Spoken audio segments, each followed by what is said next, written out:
Après 2 ans et demi de crise sanitaire, l'heure est à la modernisation du marché du travail. Cette modernisation passe par plusieurs grands piliers. Le premier concerne la flexibilisation du temps de travail, avec à l'avenir la possibilité de ne travailler que 4 jours par semaine.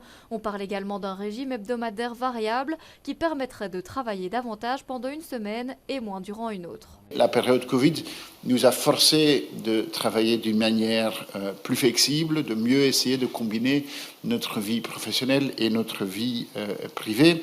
Et ça a mené à beaucoup de nouvelles formes de travail. La transition et la mobilité vers un emploi ou un nouvel emploi seront par ailleurs facilitées, notamment grâce à la possibilité de travailler pour un nouvel employeur pendant sa période de préavis.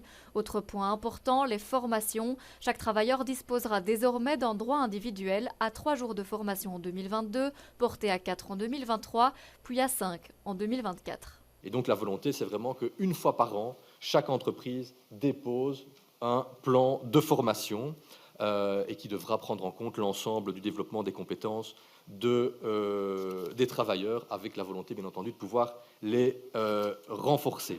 Enfin, le gouvernement prend des mesures en ce qui concerne l'économie numérique. Il réinstaure la possibilité de travailler entre 20h et minuit sur base volontaire. Pour les travailleurs des plateformes, les employeurs devront leur octroyer assurance maladie, invalidité et assurance accident du travail, quel que soit leur statut.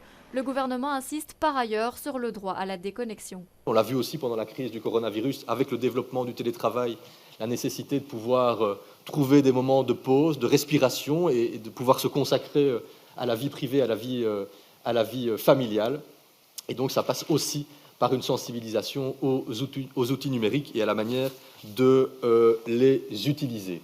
Ces mesures entreront en application d'ici quelques semaines, l'objectif étant de passer d'un taux d'emploi de 71,4% à 80% d'ici 2030.